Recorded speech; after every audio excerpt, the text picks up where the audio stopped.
Pelan-pelan sayang, ujar Mami, mencoba mengambil alih gendongan Leo ketika Lily hendak turun dari mobil. Lily tersenyum dan menyerahkan Leo, dibantu Muel yang kini menggendong Lily dari mobil menuju ruang tengah. Awalnya Lily menolak, karena dia masih bisa berjalan, namun Muel tetap kekeh mau menggendong Lily. Daripada ribut di depan rumah, mending Lily turuti saja apa keinginan Muel. Ternyata semua keluarga sudah berkumpul menanti kedatangannya. Ada Daddy James, kakek Alvaro dan nenek, lalu ada kakek Helik dan Om John, bahkan ada Om Kelvin dan juga Bibi Ditra. Mereka berkumpul menunggu kehadiran Lily dan juga Leo. Muel tersenyum bangga ketika Lily baru menyadari kalau sekelilingnya kali ini dihias dengan sedemikian rupa. Tentu saja Muel yang merencanakan semuanya. Tidak ketinggalan Nadine yang tiba-tiba saja membawakan bunga mawar mewah serta bingkisan lucu yang terdiri dari beberapa aksesoris bayi. Terima kasih, ucap Lily yang kini tersenyum haru. Selamat datang kembali Lily, kata Nadine. Lily hendak bangkit untuk memeluk Nadine, namun tertahan karena bekas jahitannya masih terasa. Nadine langsung duduk di samping Lily. Mau pelukan? Tanya Nadine. Lily menganggukkan kepalanya sembari menangis haru. Muel mendengus sebal karena sekarang Nadine mengambil posisinya. Mami Andrea dan Daddy James tampak sibuk dengan bayi kecil yang ada di gendongan Mami Andrea. Tidak disangka, mereka yang ingin sekali program anak lagi, justru langsung dapat cucu. El, kamu belum memberitahu kita semua nama anaknya siapa? Gak lucu kalau nanti kita manggil anak kamu adek bayi terus, protes Nadine ketika dia belum diberitahu nama keponakannya sendiri. Muel mendengus sebal. Iya, aku akan memberitahumu sekarang. Asal kamu melepaskan Lily dari pelukanmu, tukas Muel. Nadine mendengus sebal. Mana bisa begitu? Tanyakan pada Lily sendiri, apa pelukannya boleh kulepas atau tidak. Lily langsung menggeleng-gelengkan kepalanya, sementara kakek Helik yang melihat kejadian itu terkelkeh kecil. Tidak disangka memang, Lily dan Muel malah bersama. Muel menatap jengah ke arah Nadine, dan memilih untuk mendekati orang tuanya yang justru sibuk mengurus bayinya. Mami, Daddy, Muel mau mengumumkan di sini kalau nama anak Muel dan Lily adalah Leo, ujar Muel. Kakek Alvaro tampak mengerutkan dahinya tak suka. Kenapa Leo? Kenapa tidak Aksa saja, bagus itu.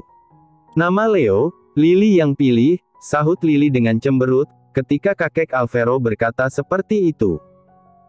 Hoho, kalau itu pilihan Lily, aku rasa namanya cukup bagus, koreksi kakek Alvaro dengan cepat sebelum Lily marah padanya, maklum kakek yang satu ini cukup bucin cucu.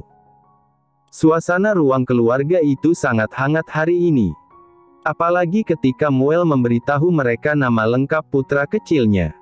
Seluruh keluarga tampak setuju dengan nama yang diberikan. Nama yang bagus Lee, besok kalau aku punya anak kamu aja yang buatin nama, ucap Nadine sembari membantu Lily untuk membuka beberapa kado dari keluarga mereka, sementara yang lain sedang sibuk dengan urusan Leo. Begitu juga Muel yang kerap kali menegur kalau misalnya ada yang hendak mencium pipi kemerahan Leo. Muel tidak mengizinkan jagoannya itu dicium-cium. Kalau nama anak, harus diputuskan secara bersama Nat. Mungkin besok kalau Nadine sama Malvin punya anak, pembagian namanya harus dibagi rata, misalnya Malvin ambil nama tengah, sementara Nadine ambil nama depan, jelas Lily dengan serius, namun Nadine hanya tersenyum hambar. Aku udah dengar dari Lucy tentang kejadian sebenarnya. Tadi dia telepon sebelum kamu kesini. Lucy marah-marah karena baru tahu kalau dalang dibalik adanya Leo, adalah Ogis, Marcel dan Jack, kata Nadine, menggenggam tangan Lily setelahnya. Sebenarnya aku juga sudah tahu saat kamu dan Muel bertemu untuk pertama kali, setelah sekian lama, tambah Nadine. Lily tampak terkejut, karena Nadine tidak memberitahunya jika sudah tahu mengenai kejadian tersebut. Nadine yang menyadari raut wajah terkejut Lily mulai tersenyum kecil. Aku bukannya sengaja mau menyembunyikannya Lee, tapi aku kadang lupa, dan mungkin benar kata Muel. Lebih baik aku membiarkan August dan Marcel menjelaskannya secara langsung kepadamu, ujar Nadine. Lily menghela nafas setelah mendengar ucapan Nadine. Wanita itu mulai bersandar pada sofa dan menatap kumpulan orang yang kini tengah mengerubungi Leo dengan tidak sabaran. Kamu kecewa sama aku ya, Lee? Tanya Nadine. Gak juga, Nat. Lily cuma merasa. Sepertinya kebahagiaan terbesar Lily saat ini adalah mendapatkan Leo, jawab Lily. Nadine terkekeh kecil. Dan Muel juga kan, Lee? Lily mendengus sebal, tapi apa yang dikatakan oleh Nadine memang tidak salah, karena sejujurnya dengan hadirnya Muel ditambah Leo, membuat Lily punya rumah untuk kembali dan ingat untuk bahagia. Meski rasanya perasaan ini masih ambigu, tapi Lily akui kalau kesalahan ini adalah anugerah untuk Lily. Tuhan tahu kalau Lily butuh rumah tempat pulang, sehingga Tuhan menitipkan Leo pada Lily, ujar Lily. Nadine menatap raut wajah Lily yang memang terlihat sangat serius ketika membahas Muel maupun Leo. Dia tidak menyangka kalau Lily-nya ini akan sangat bijak dan mulai dewasa. Seandainya aku bisa berpikir dengan bijaksana seperti itu, gumam Nadine kecil. Oh iya Nat, kenapa Malvin gak diajak ke sini juga? Tanya Lily begitu menyadari hanya Nadine saja yang datang. Nadine terkekeh pelan dengan suara hambar, tidak ada yang bisa dia katakan tentang Malvin. Selain menutupnya dengan kebohongan. Dia gak bisa datang, soalnya udah mulai PKL, jawab Nadine. Tapi ini masih tahun pertama bukan? Jadi untuk PKL seharusnya masih lama, balas Lily dengan kenyitan bingung. Entahlah aku juga gak tahu Lee, ujar Nadine. Beruntung saat itu Lily cepat menangkap raut wajah Nadine yang berubah ketika Lily mengajak Nadine membahas Malvin. Dia juga masih ingat perkataan Nadine yang ingin bercerai. Kamu belum coba gendong Leo lo Nat, gak mau dicoba gitu? Tanya Lily. Nadine mengangguk semangat dan kini mulai bangkit untuk mendekati putranya.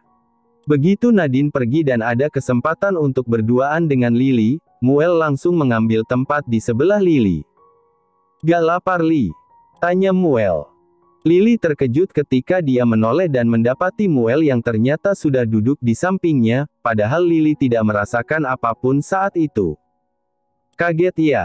Tanya Muel. Iya, jawab Lily.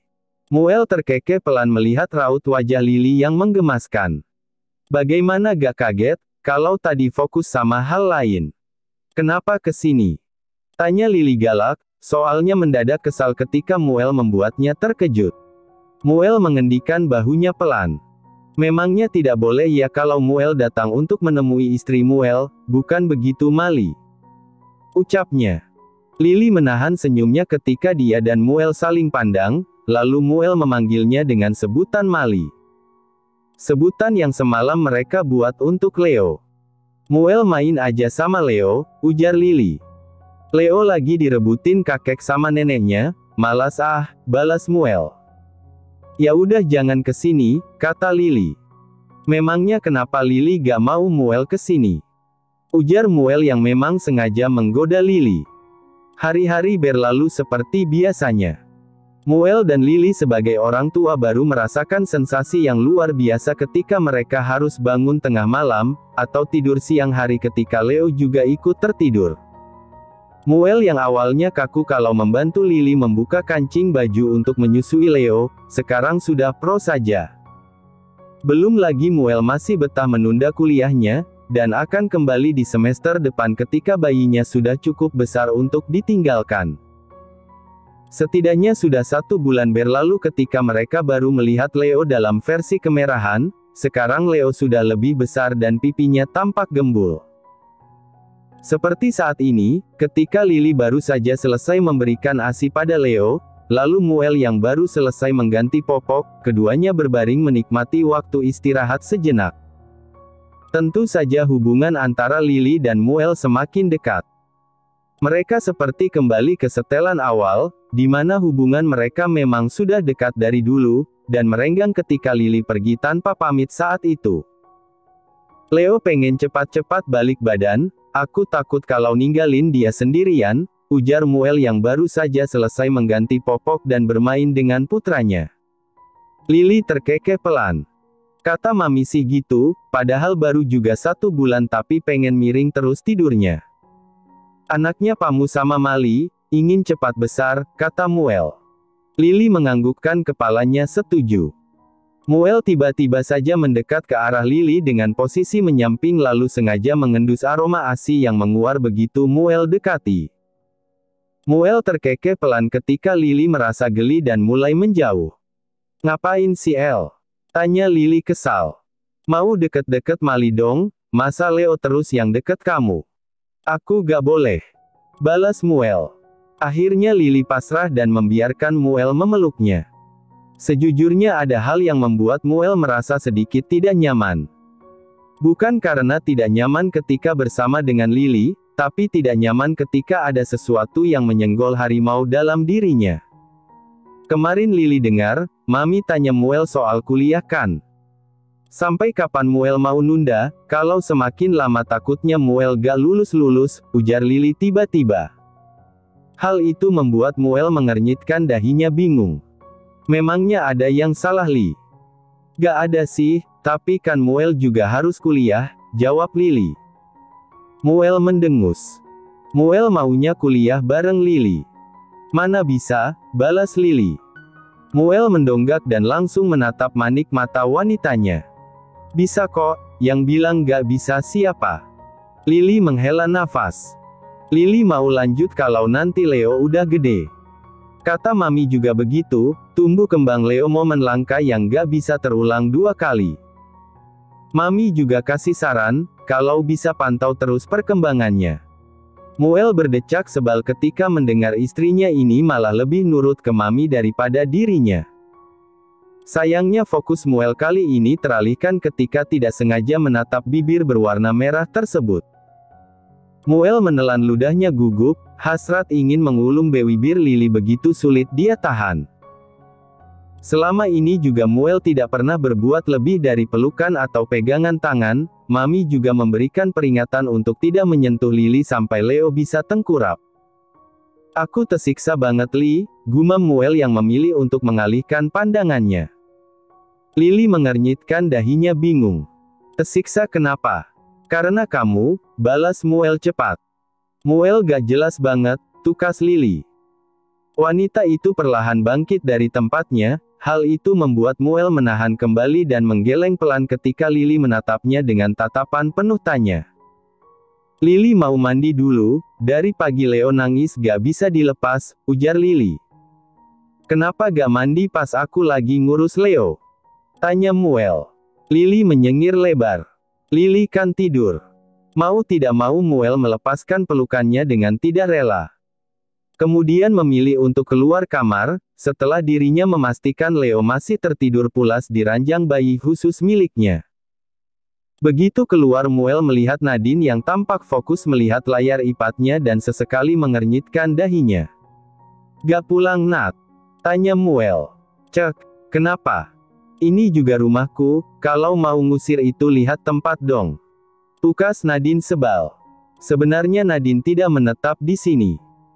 Melainkan dia tinggal di rumah kakek dan neneknya, selama ini juga tidak ada yang tahu kalau Nadine dan Malvin pisah ranjang. Nadine mulai menyibukkan dirinya dengan terjun langsung ke perusahaan untuk belajar tentang mengelola perusahaan.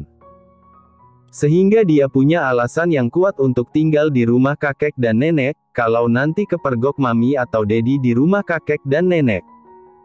Kamu serius mau gantiin kakek pegang perusahaan? Tanya Muel. Muel tentu sudah dengar dari kakek langsung, rencana Nadine yang ingin segera mengelola perusahaan. Entah sedang dirasuki atau memang keinginan sendiri, Nadine benar-benar akan sangat serius mempelajari sesuatu. Berbanding terbalik ketika mereka masih SMA. Mau tengok buku saja susahnya minta ampun. Meski sekarang Celestine masih dipegang oleh Mami, tapi tetap saja Nadine harus mulai belajar dari sekarang. Karena Mami sudah memberi peringatan kepada Nadine agar memulai semua dari awal.